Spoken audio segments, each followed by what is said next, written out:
on by any chance? Yes, she is. I Jenny am. I Rogers? was just muted. Okay, Hi, Joe. how you doing? Good. Okay, let's get going with this because we have quite a bit. And I'm gonna try and get Save the Sound over with as quickly as possible.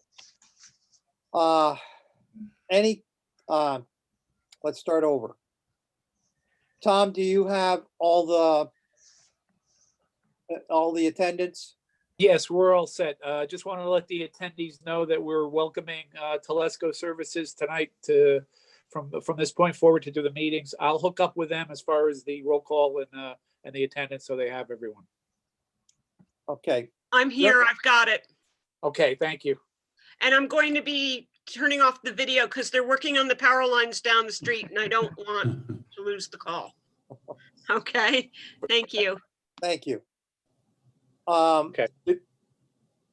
Did we get any communications from Deep that we have to be concerned about, Chris?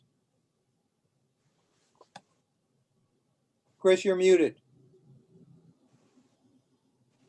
No, I don't believe so. I could tell you that I did speak with Alexis Caricetti and Chris Sullivan about scheduling a Norwalk River Watershed Initiative meeting in the near future. So Chris is going to kind of take the reins there and potentially use some of the backed up funding to do a part-time watershed coordinator. So that's real progress. Excellent. Yeah, there was one other thing. I'm meeting with FEMA next week on the stalled project to replace the pump station at Keeler's Brook, Connecticut Avenue. Yep. So we'll see how that goes. They have a bunch of conditions on their funding that I don't know what they're going to tell me Monday, but it was stalled out for months and months, and Eversource has been a pain in the neck on that too. But we're back in at least business to have the money available. I don't know what they're going to let us spend it on. We'll find out. Okay, thanks, Chris. And welcome to the Eversource Club. Okay, Steve, did we hear anything from Steve or Peter or John? Did we hear anything from Eversource? Nothing from Eversource. Okay. How about DOT is going to be at the Shellfish meeting tonight? Yes. Okay. And Tom, Department of Health, anything we need to know about? Nothing new to report, Joe. Excellent. So we'll skip old business for now, and we'll come back to that afterwards. Save the Sound. What we're hoping for is to find out where we are and what we could possibly do in regards to, obviously, the F grade. And Peter, thanks for sending that. I forwarded it all to the members that are here tonight. And I have a few questions on it, but I'll let you guys go first. Oh, thank you. And thanks for pushing us up in the agenda. We appreciate that. There's nothing more fun than sitting on a municipal meeting for an hour and a half until you get your spot on the agenda. So just so you know, we appreciate that. For those of you that don't know me, I'm Peter Linderoth, Water Quality Director at Save the Sound, joined today by colleagues, Long Island Soundkeeper Bill Lucy, Dr. Jamie Vaudry from UConn, who we work with on various projects. She's a science advisor for the Long Island Sound Report Card, also for the Unified Water Study. Jamie, thanks for joining us today. The three of us have short bits we'd like to share. I'd also like to point out our environmental analyst, Elena Colon, I see you down there, is also on. She's a Norwalk resident, but also a huge contributor to our water quality program. Good to see you, Elena. So I was gonna give a little bit of background, and then I was actually gonna kick it over to Jamie, who can give more of the kind of the science behind the grading approach. Just wanted to point out for committee members that didn't know, the Long Island Sound Report Card existed before we started issuing it. A friendly handoff from the University of Maryland Center of Environmental Science happened in 2015 to Save the Sound. And since then, we've been releasing the report card on a biennial routine where it comes out. We've released 2016, 2018, and most recently a 2020 Long Island Sound Report Card.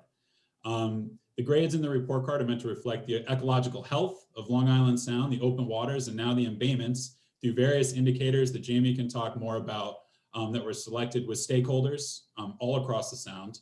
And the grading was developed with a technical advisory committee. Again, with stakeholders, this committee included people in the academics, people in nonprofits, and also agency representation from Connecticut, New York City, the EPA, and Westchester County actually participated in that one as well. And Joe, I think you joined us at times as we were forming the Unified Water Study. So what I'm getting at is it's a very collaborative approach. We want feedback. It's not just here, save the Sounds, baby, this is what we do. It's definitely a collaborative approach. The report card has open water grades that are generated from data collected by the Connecticut Department of Energy and Environmental Protection, New York City Department of Environmental Protection, and the Interstate Environmental Commission. Recently, the 2020 report card included bay grades that are issued using data from the Unified Water Study. We'll talk more about that. I'm going to talk more about that later too. I hope, I would trust at this point, you've all had a chance to look at the Long Island Sound report card. You can view it interactively, which is really helpful on the Sound Health Explorer. But you can also obtain a PDF online. I'd also be happy to send the committee hard copies if you're interested. But today, of course, we're talking about Norwalk Harbor Bay grades. So I just want to point out before going over to Jamie, the Bay grades were generated from water quality data collected by Unified Water Study groups, now 23, soon to be 24 groups through EPA funding. And this is all administered as necessary with EPA funding under an EPA approved quality assurance project plan, which is administered by Save the Sound. So we're a monitoring group. We do water quality monitoring in Eastchester Bay, New Rochelle Harbor, Hunter Island Bay, a little bit in Little Neck Bay for the Unified Water Study as well. But there's all other groups out there too. So we administer the QAP, we're also a monitoring group. All the groups are using the same set of standard operating procedures that are listed in the QAP or the Quality Assurance Project Plan. They're following the same quality assurance, quality control requirements. There's 38 bays, 50 segments. So segments would be like Little Neck Bay, for example, has an inner and an outer segment, both receive a grade. So there's essentially 50 bay segment grades in the 2020 report card. All the segments are consistently monitored the same way for comparable results. In that same kind of fashion, in line with that, all bays receive the same procedures for grading, which are outlined, which Joe mentioned, with additional reference materials, scientific literature references, et cetera, in the technical document that we shared with this committee. So to the point with the grade. So Outer Norwalk Harbor, as you all saw, received a B+. Middle Norwalk Harbor received a B-. And I believe what the committee is most interested in, although I'm going to bring up all three grades, is Inner Norwalk Harbor, which received an F. Before Jamie starts, I want to point out, this is also consistent with Connecticut's report in the Integrated Water Quality Report, which goes to EPA and ultimately Congress, and it's required under the Clean Water Act. The 305B list and the 303D list, those are impaired waterways, and then 305B is an assessment list of all waterways. 303D are impaired waterways under the Clean Water Act, not meeting their designated uses. So as I said, Outer Norwalk Harbor got a B+. Outer Norwalk Harbor in this Integrated Water Quality Report is called the Norwalk Island segment. It was actually moved from a 4A category, I believe it was, impairment, to a category 2, which essentially lifted its impairment status for habitat, other aquatic use, and wildlife. And it's basically meeting its designated use now. And that was solely because of Unified Water Study data.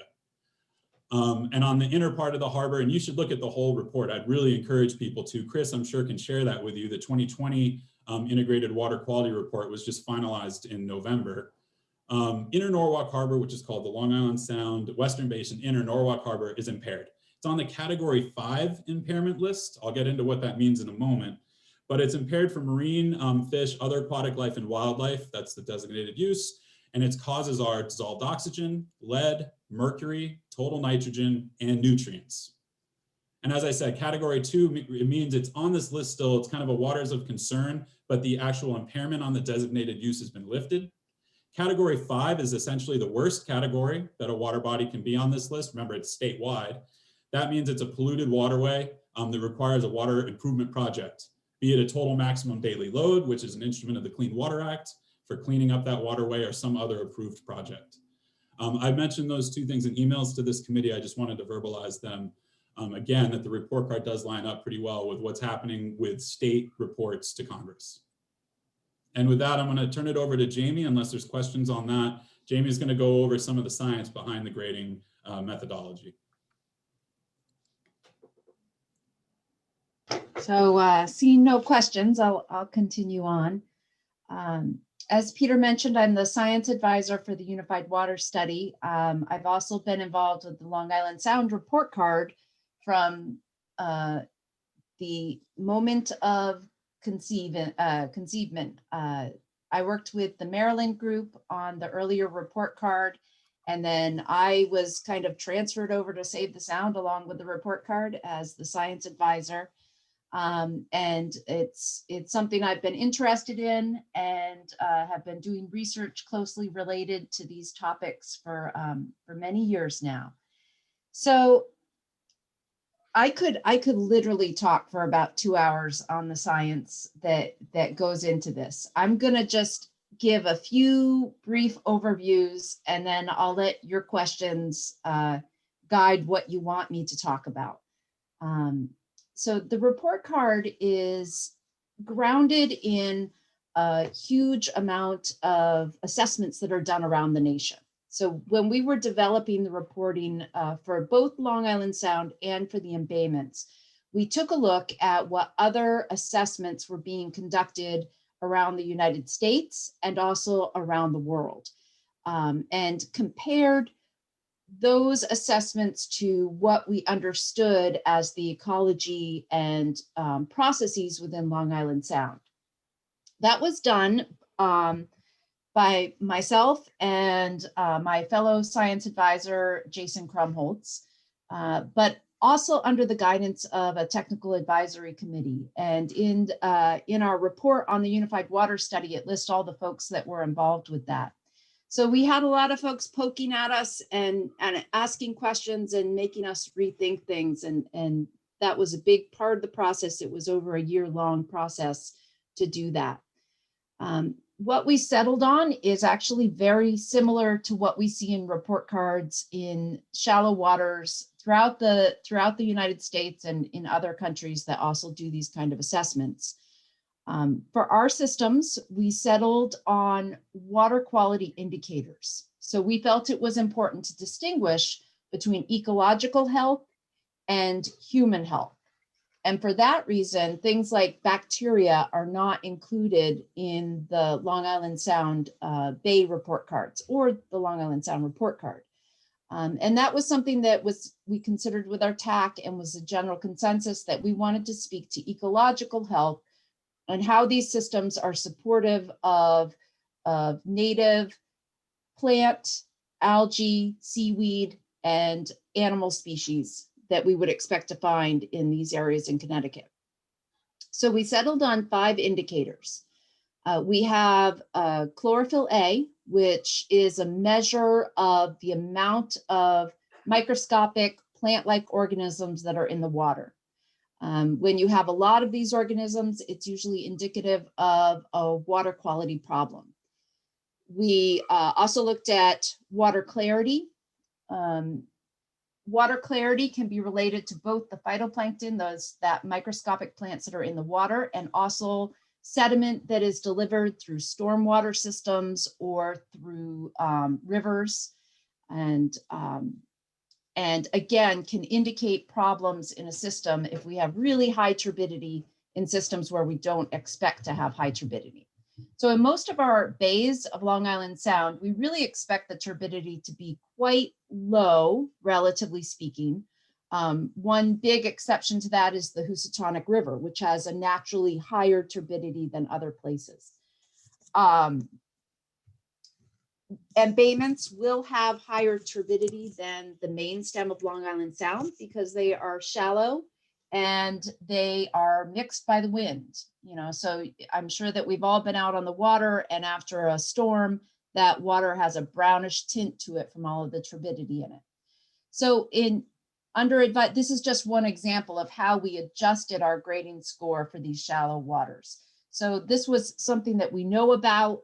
We know that this is a status of embayments, that they do have higher turbidity. So if you look at the turbidity standards for the shallow bays versus the main stem of Long Island Sound, you'll see that we allow for higher turbidity in these shallow bays where we expect that wind mixing.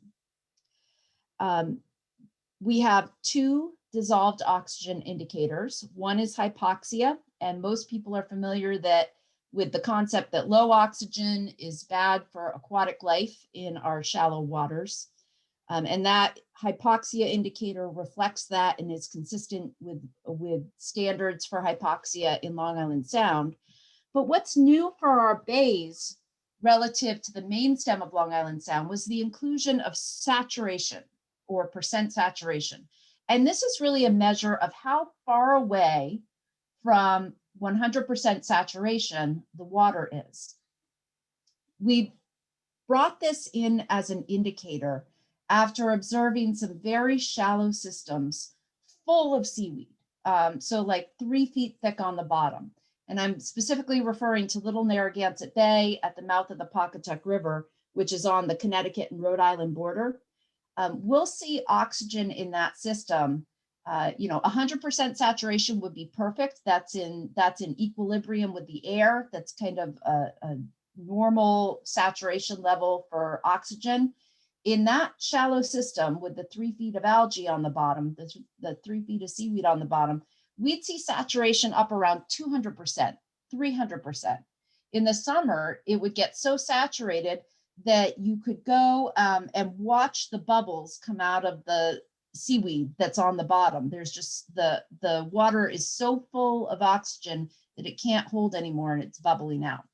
So that saturation indicator was used to capture those systems where we have just an overabundance of seaweed. So we're not going to see hypoxia in that system typically.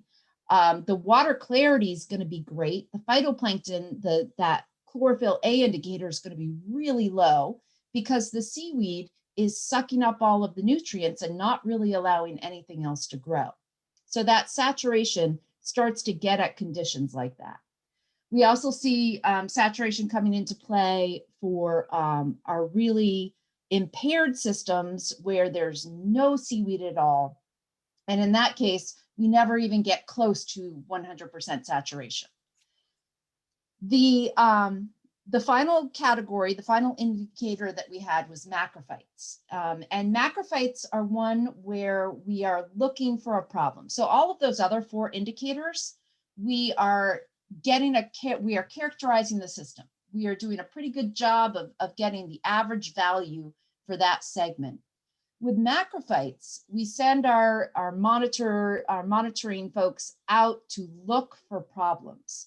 So they are directed to go find the seaweed as best they can. In some systems, people can't find seaweed. There is literally just not much there. And what is there is kind of the diverse natural assemblage of seaweed that we expect to see in these systems. And then you have other places like the one I mentioned in Little Narragansett Bay, where no matter where you look, there is a ton of seaweed. And so that's an indication of an over-enrichment of nutrients to that system that are fueling that seaweed bloom. So those are the 5 indicators that we evaluate when we're doing the grading system. And then for each of those indicators, we have to assign a grade. The report gives you some indications of, if you get this amount of chlorophyll, you're going to get this grade. If you have this amount of oxygen, you're going to get this grade.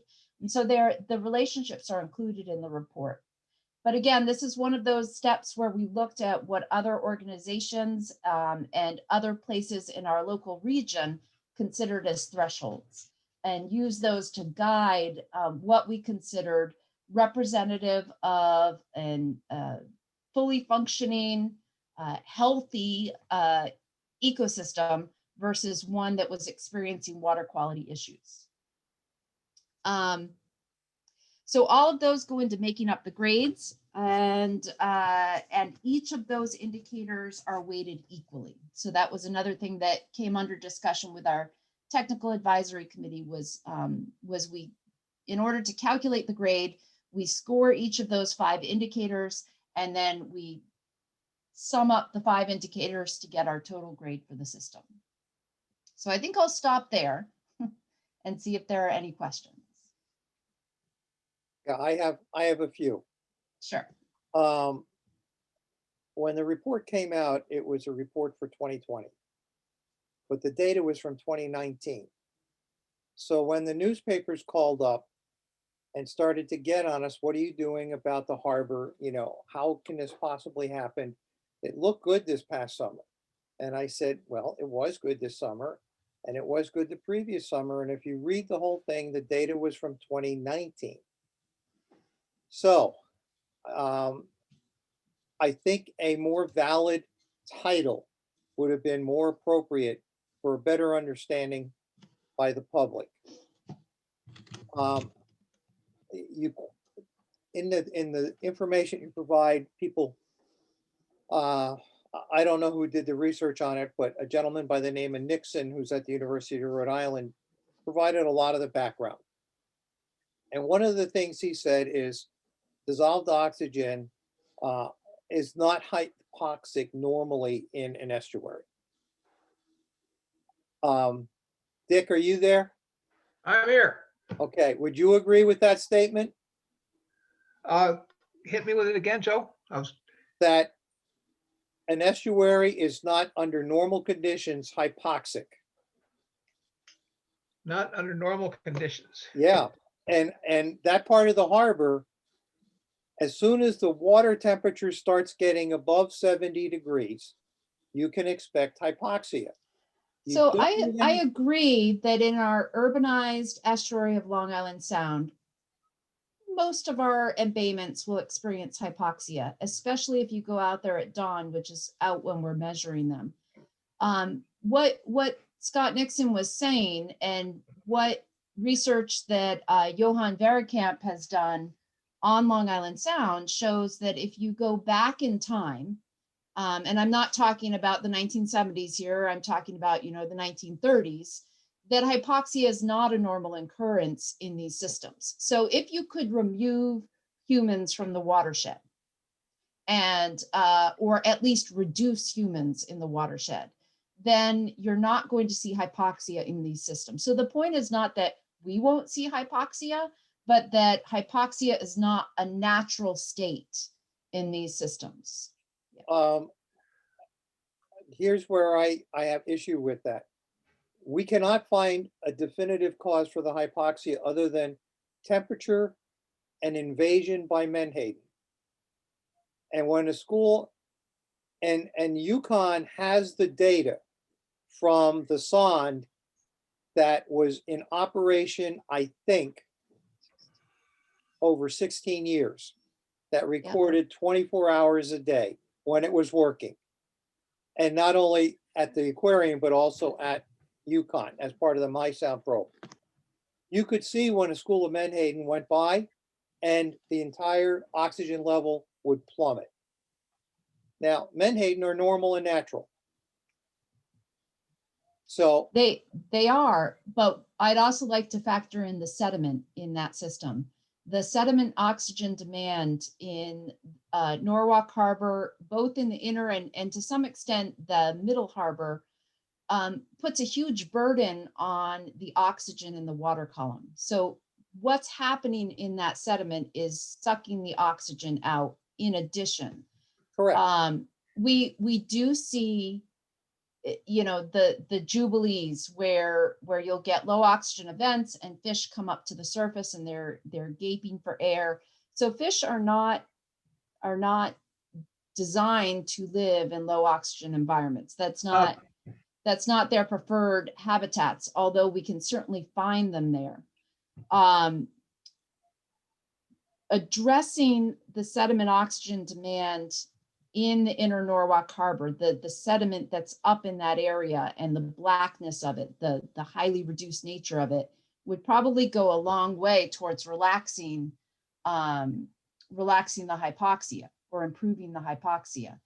But sediment reconditioning takes time. I'd like to give one example from Mumford Cove.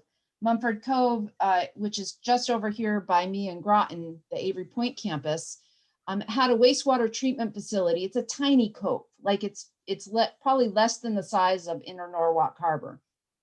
It had a wastewater treatment facility coming in with the fresh water. For years, it had thick ulva blooms that were causing problems. In 1987, they rerouted that outfall to somewhere else, so that nutrient input to that system was turned off in October, like literally on a day it was turned off. By the next spring, the ulva bloom was gone, but it took 15 years for that sediment to start to look normal again. So I think that we can relate a lot of these issues back to sources, and those sources need to be evaluated. Connecticut Deep is undertaking a modeling project right now. Norwalk Harbor is one of the bays that they plan to model. It's actually, I think, in the first round of modeling that Connecticut Deep is planning. And that modeling effort is going to get at a lot of the causes that you're kind of speaking to, Joe. It'll put the low oxygen into context, including things like what's going on the bottom, and the impact of things like menhaden on the system. You So got a much bigger problem that you're all overlooking. Norwalk Harbor doesn't flush. It has no basin up at the top end. The banks are entirely made up of man-made structures, landfills, marinas, you name it. It doesn't flush. It has to rely on a weak flow from the river. And as Yeah. long as that situation is there, you can do all you want. But if there's not something done to open up that land and put marshes back in, which I know isn't going to happen, this system will stay the way it is. I monitor 3 other harbors, Quinnipiac, Housatonic, Lewis Gut, that all do well. They don't get hypoxia because they all flush beautifully. They have big basins. The outgoing current is very, very stiff, and it's hard to even manage a boat in there. So we all tend to overlook this thing. The Yeah. major issue is the harbor can't flush. I totally agree with you, Dick. Yep. And I think that I think that the Connecticut Deep modeling effort is really going to highlight that type of issue, and will let you know what's a realistic expectation for the system. Yeah. Could I ask a quick question? Very interesting. Thank you for speaking to us, of course. One of the resolutions of this problem, would it be reasonable to say that if the city took a look at its impervious surfaces up the Betts Brook watershed, subwatershed, and the Norwalk River watershed, and took a look to attempt to reduce cases of erosion, sediment erosion, adding vegetation to cool down the water and reduce movement of sediment into the river, as well as through some of the businesses in the upper harbor that are known to add to sedimentation and heated water because of lack of soil and vegetation.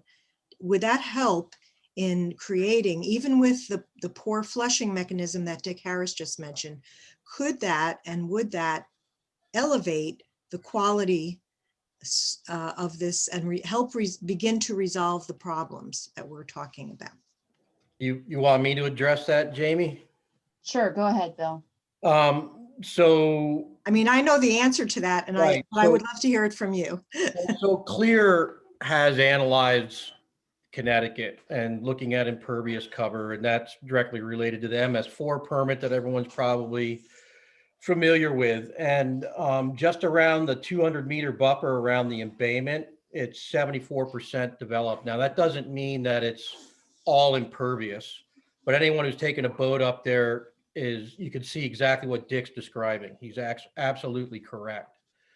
So, and then if you go up into the other portions of the watershed that drain directly into the embayment, it's 79% developed. So it's highly urbanized. And you have all kinds of nitrogen sources that come out of stormwater. So Dick, you're absolutely correct. If you could put the function back into the ecosystem, especially salt marshes, and you had natural sediments again that weren't overburdened with carbon and the nutrient loading, you could get back there. But you're going to have to use all kinds of engineering. There's upgrades going on right now to the sewage treatment plants. They've got denitrification going on with their treatment. The system's getting tightened up. We did just find a 4-foot hole in the system, though, this just recently, which has been partially bricked up by Wall Street. There was a CSO that was found that had a direct connection over to the trunk line. So we don't know what the effects of that were, but that's being flow metered right now by the WPCA, and they're going to have some answers for that. So doing stormwater management, you definitely are going to see some improvements through all those methods that you outlined, Diane. And that's why also, just to broaden it out even a little bit more, I was really happy to hear that the Norwalk River Watershed Initiative is getting going, because it's not just Norwalk. I mean, there's some intense pressure, development pressure right there, but you have a sewage treatment plant up in Ridgefield. Wilton just put a big medical center right on the banks practically of the Norwalk River. There's development going on in all the towns that are involved in that, and they all need to be taking into account their impacts down at the lower end of the watershed as well. So hopefully that process gets going back into quarterly meetings, and we can start addressing this issue holistically. And it won't, like Jamie said, it's not going to happen overnight. And a lot of these improvements, whether it's the pumping stations or tightening up the collection system, which Sarah and Dick have been working on for 30 years, getting it better and better as they go along. Everything's heading in the right direction, but we still have a lot of development. We have increased in impervious surface. And we could debate or not whether the sewage treatment plant is able to handle that on average flows, I'm sure. Peak flows are going to change with climate change. We're going to get big flushing coming off of this hardened surface and hitting the collection system. So there are solutions, but it's going to take a really dedicated effort. And I guess the bottom line is, it is what it is. That's true, Dick, but the water quality parameters are also what they are. I mean, if it's going to be impaired rating, that's just what the numbers say. So I think we can, all agree that there should be some work directed at slowly bringing this thing around. I was mostly looking at, other than tightening up the system, which Dick and others on this call have been phenomenal at, including the city of Ralph Kolb. I'm talking about beyond the pipes. It would be green infrastructure measures, changes in zoning. We're currently in Norwalk looking at reforming our zoning. I find this perfect timing and an opportunity to change up at least some of our land use philosophies and policies in order to effectuate and increase our water quality. That's mainly what I was looking at. Okay, and I see that, and I looked at your minutes, and I think Sarah brought up all that stuff at the last meeting, looking at the minutes, living shorelines. I know people have been talking with the Maritime Aquarium, trying to get them involved also with Harbor Watch, get some grant money, and then looking at the genetics of the plants you could use. I know Harbor Watch has received a grant to make sure you're putting plants that are going to have a high success rate in those areas. And yeah, all that will help. If you can create living shorelines again, a lot of the nutrient cycling, that blue carbon they call it, can get processed in those slower waters and brought back down into the sediments and kind of stored away from the reactive zone, and you could start stabilizing the situation. But you don't have a lot of room to work with. So a philosophy of greening up the fairly industrial zone, once you get up past the aquarium, it's intense. But there's porous pavement, there's bioretention, there's startup companies that will build buildings with giant cisterns underneath them. So all the rain that falls on them gets used for flushing toilets or doing laundry. And then that goes into the treatment system. So there's a lot, and it's changing every day. Even the techniques to control erosion and control stormwater and increase its quality are changing all the time. I'm involved right now in the rewrite of the erosion manual and the stormwater manual for the state of Connecticut. And so they're trying to figure out, how do we catch up with the technology How can we make it easy for towns to comply? So people who are trying to use these design manuals know they're doing it the right design in the right place. And one of the suggestions that isn't used very often is many times people will put BMPs, best management practices, in an area that may work, but they're not treating the impairment that's been identified for that area. So one suggestion is, if you're going to put in stormwater controls, you know the impairments that have been identified for that watershed, and that filters out the ones that won't address it. And then whoever's designing and public works, whoever's installing this stuff, is also addressing the overall impairment. So, Hey, Bill, yeah, a couple of points along those lines.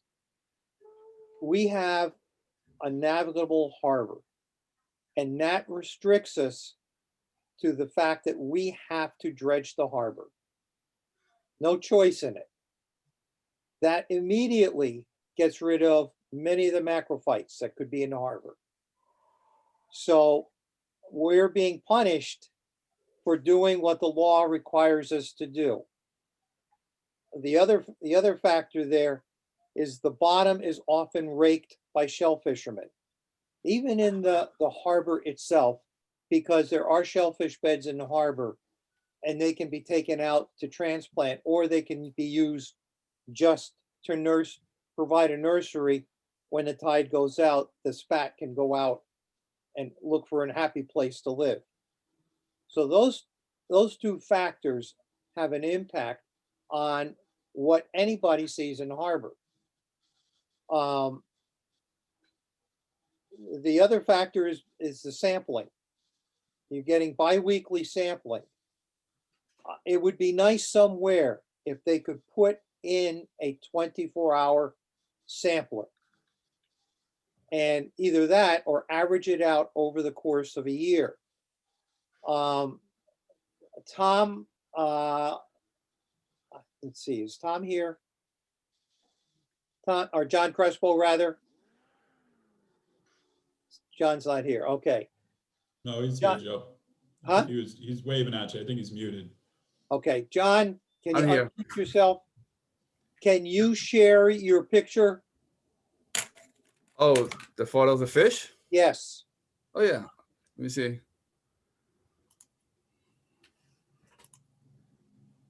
Can you see that? No. No? Hmm. See where it says share the screen? Yeah, I clicked on it. And I don't see any confirmation. Okay. Did you make him a co-host? You have to make him a co-host. No, he's all set. He should be able to get in without being co-host. He can, any panelist can share. You click share screen. Yep. You have to select what screen you want to share. There's no. Okay, let me see that. Okay, how's this? Yep, now it's going. Yeah, that's a fish I saw back in September of last year. Here's a close-up photo. Here's a close-up photo. You see a lot of fish. This is right outside where I live, which is the Inner Harbor, right near ONG, the plant right next to it. I live in a condominium, so my place overlooks the river. So I see this every year around summertime. You see all the fish, and I also have a video I can share if you want. But Now, the menhaden obviously feed on the plankton. And initially when they come in, there has to be enough oxygen for them, or you see them doing the side stroke or the backstroke. And if it's a failing part of the harbor, would we even see them? I mean, this The is, short answer is yes. This was something that our technical advisory committee addressed. So for us, a fail is not completely dead water. It is an impaired system versus a completely barren system. So yes, we do see menhaden in a lot of our impaired systems. Different organisms. So impaired, our F does not mean totally dead. All the time. Yeah. I think there should be some distinction to show that. Yes, Yeah. please. I think that's what the number is for. So for instance, New York City has never been happy with their grade. But if you look back over the 12 years, they have been steadily improving. So they went from a really low F, I don't recall the numbers, Close up to to zero. something, yeah, close to zero, up to, I About don't know, 50. something in the 50 range. So things can be getting better, but still be bad. And so that's just a distinction, is that we do recognize that that F does not mean completely barren. It just means not at the level that we want. We want systems that are open for shell fishing, that people can fish from and eat the fish from the river.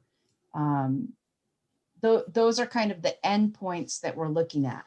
Ideally, we'd like seagrass everywhere, but is that realistic in the Western Sound? Probably not anytime soon. So that's not, for instance, a main endpoint, but these other things are.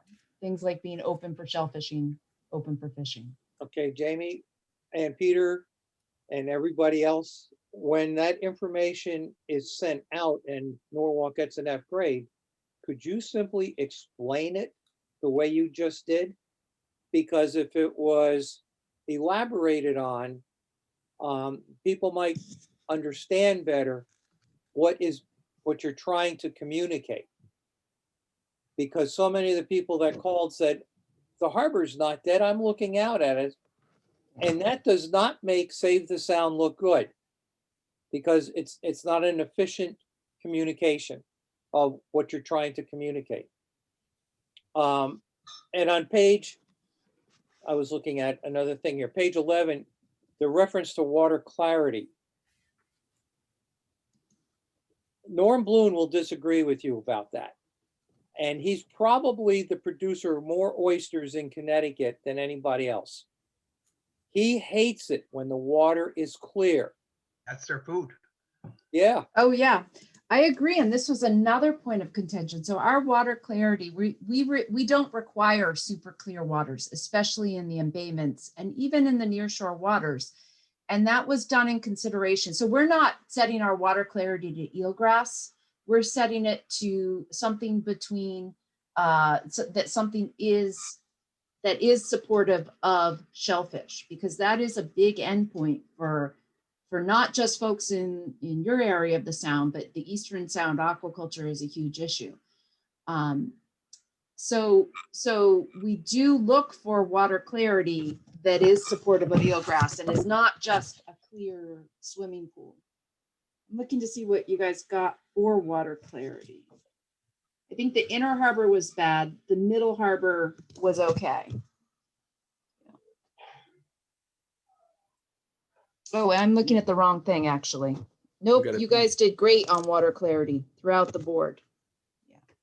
So that's an example of, the inner harbor got a B. I don't know what the number grade was, got a B for water clarity. Minus. Yeah. And that kind of strains the imagination a little bit, how we go from an F directly to a B minus. Because my humble experience, I agree with Joe 100%. There's life in there. There's bottom life. Harbor Watch have been trawling that area for years. There's some, granted, the bottom life is in disarray. There's no question about it, but it's there. The bunker go all the way up to Wall Street. And I think there should be some gradation. You just don't from F to B minus. So if you look at the station data, there is gradation. Like if you look at the station, the individual stations, you don't just go from an F to a B minus. There are stations which are worse off than others. In the segments, it does look like that kind of big transition, but I think a lot of that, as you pointed out, has to do with the geometry of the system. That inner harbor is a very different system when it comes to flushing and depth compared to the middle harbor, the kind of area south of the arm of the river. Yeah, I'm looking at the stations now, but just to be clear, it's not getting an F for water clarity. That's the overall grade. Right. More related to the acute hypoxia in the system. and the other And it's- indicators that you can see that get It's poor not grades. just hypoxia, it's that there was enough seaweed in the Yeah. inner harbor that you're seeing both hypoxia, so low oxygen in the morning, and then issues at in the afternoon as well. Now, just a thought along those lines. When I did a research on the harbor going back to the 1920s, bay scallops were common in the harbor, and so was eelgrass. And the one area that might be a potential for an eelgrass population is the area on the western side of the harbor where it is somewhat shallow, and the water clarity in there can be somewhat good. And, you know, I've mentioned that to a few people over the years who are looking for projects or experiments, and what a wonderful thing it could be if we ended up getting bay scallops back in the area. Yeah. We know for a fact Norm's done a tremendous job with Mercenaria, and Chrysostria. It'd be nice to see that population expanded to bay scallops too. But that would also might help oxygenating the water and a few other things. So that's just a little aside. No, Yeah. that's a great aside. Can I just say one thing, Jamie, on that? So that's why we want to do what we can to get the water quality. It's in steps, right? Certain techniques will work at certain times, but eelgrass is a lot narrower criteria with light coefficients and how much nitrogen's in the water. If there's sulfur dioxide coming out, it can get into the plant cells and kill it. So if we can get the water quality through some of the techniques that Diane was talking about, or what Sarah mentioned last time, it may raise up to the point where you could do an eelgrass restoration. I mean, I'm not going to predict at what point in time that could occur, but Jamie has a lot more experience with eelgrass. But I am working with a guy who's now working with the director of Cornell Extension, and he just put 5,000 or 10,000 clams, hard-shell clams, on the South Bay with a bunch of different methods to plant eelgrass.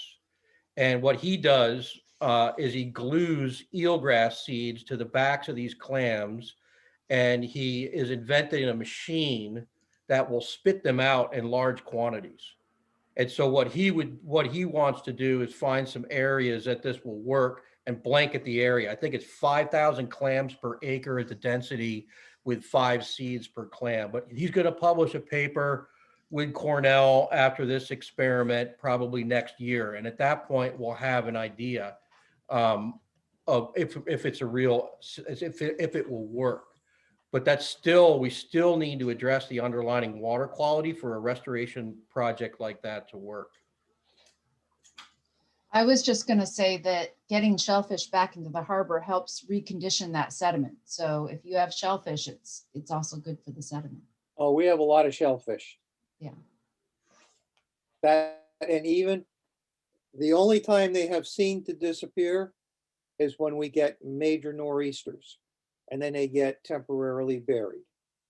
But as Norm found, I can't remember the name of the storm. We had one storm that put them under 4 feet of sediment. A year and a half later, they were up on the surface, but it took them a long time. Any other questions? Yeah, Mr. Stedman's got one. Yeah, this is very, very informative. I'm sorry I missed the first part of it. Very informative. Just a couple of comments and questions. Peter, how long have you been sampling in Norwalk Harbor? It's been a number of years, right? Yeah, right. And just to be clear, we do some work in Norwalk Harbor, but the Unified Water Study Groups in Norwalk Harbor are Harbor Watch and the Maritime Aquarium. And the report card represents 2 years of monitoring. So you're looking at the 2019 grades and 2018 grades if you go to Sound Health Explore. Right. The reason I bring it up, and I think this is a good program, but I think in the future, moving forward, we should think about having more communication between your group and the Harbor Management Commission and the Shellfish Commission. because those are the two agencies that have the principal responsibility for managing the harbor. And I really think this is very helpful tonight to understand what you're doing. And when you're talking about initiatives to improve water quality, I'm sure you're aware that I think we can say that one of the most successful or important projects in recent years has been our work to influence the DOT for the redesign of their I-95 bridge project and also the highway project to the east.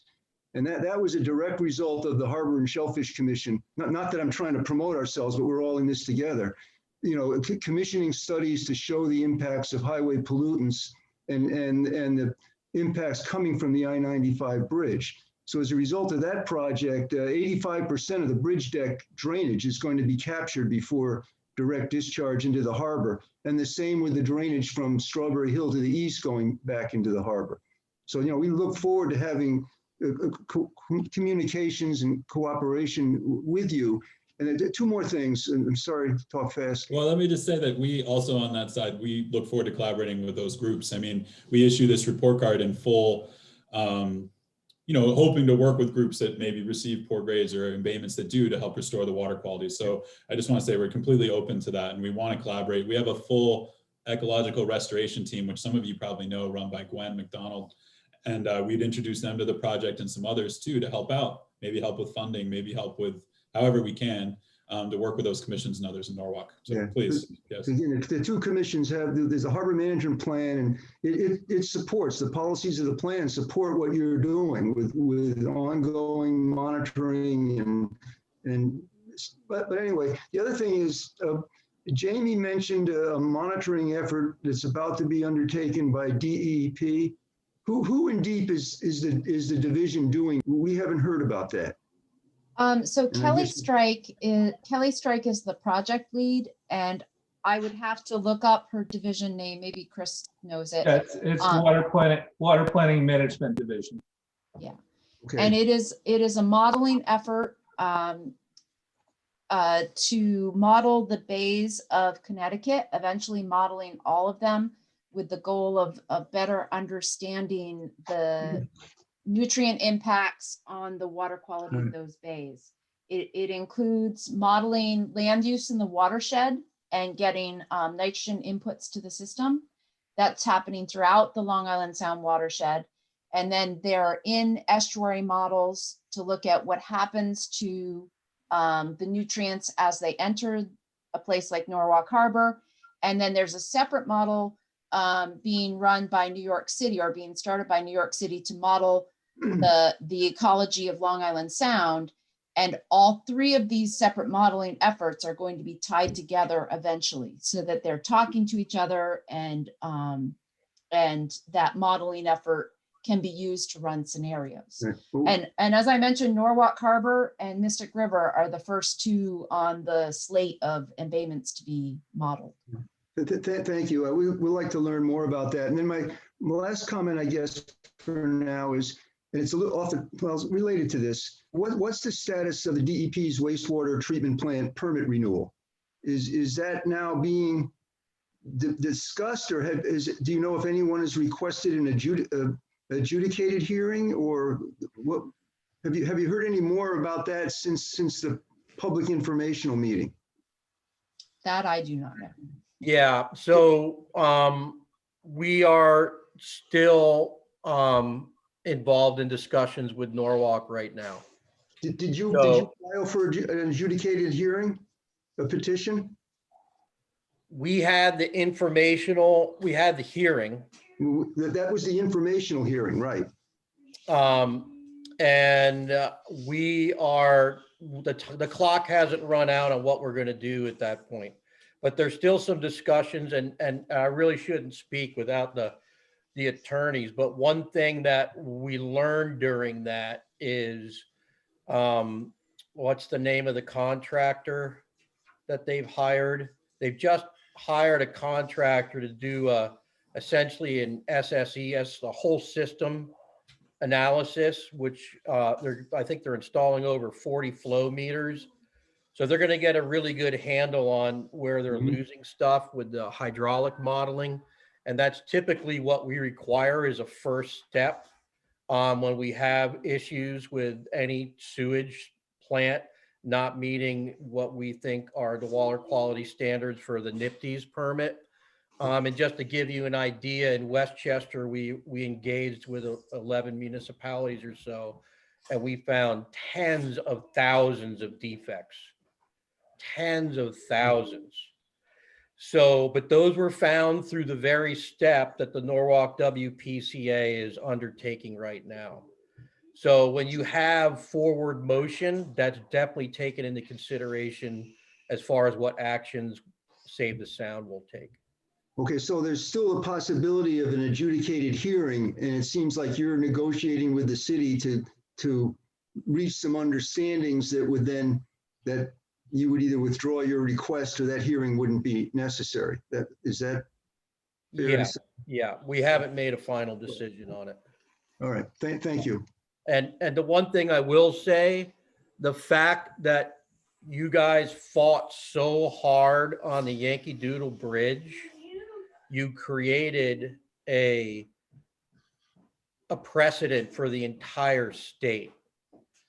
We haven't had the bandwidth to do it yet, but I go under every single bridge under that I-95 goes over a river in Norwalk, in the Long Island Sound, and there are straight pipes from those highways on all of them. And I've done sampling with Vince Breslin, as you know, he's done some great sampling in the Norwalk, inner Norwalk Harbor.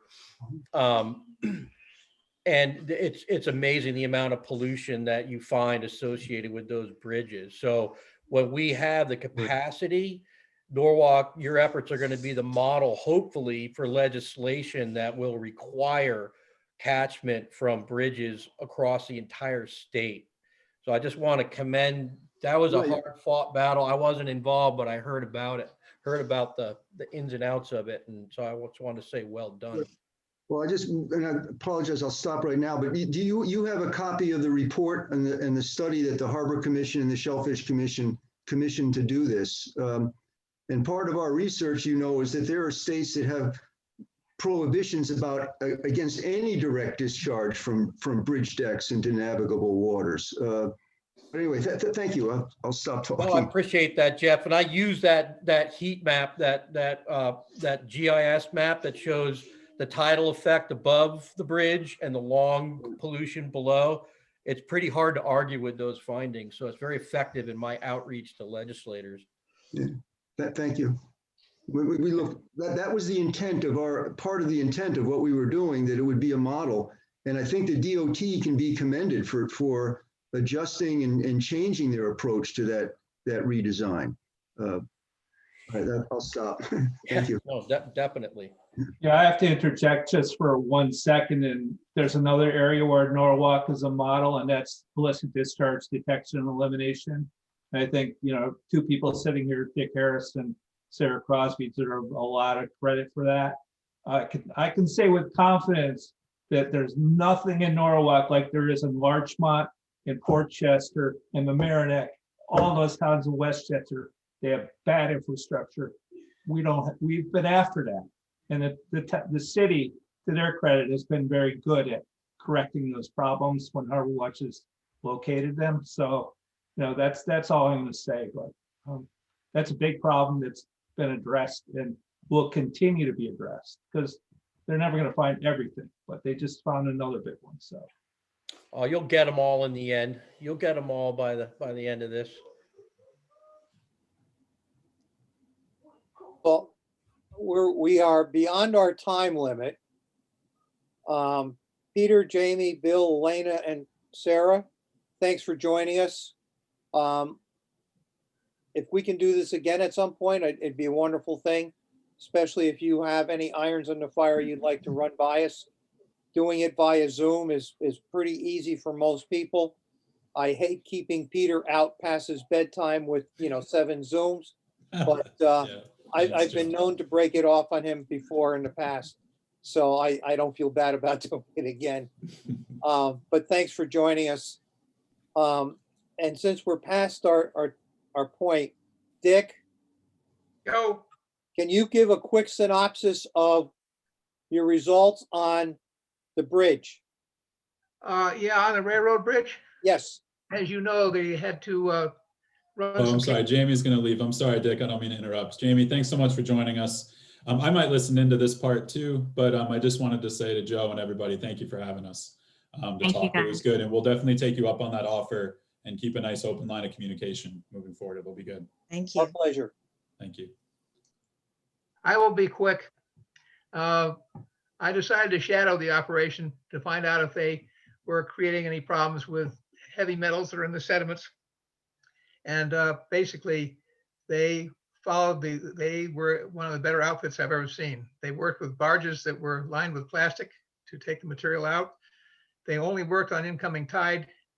They had two major work areas. Both of them were surrounded by booms that had curtains that went all the way at the bottom.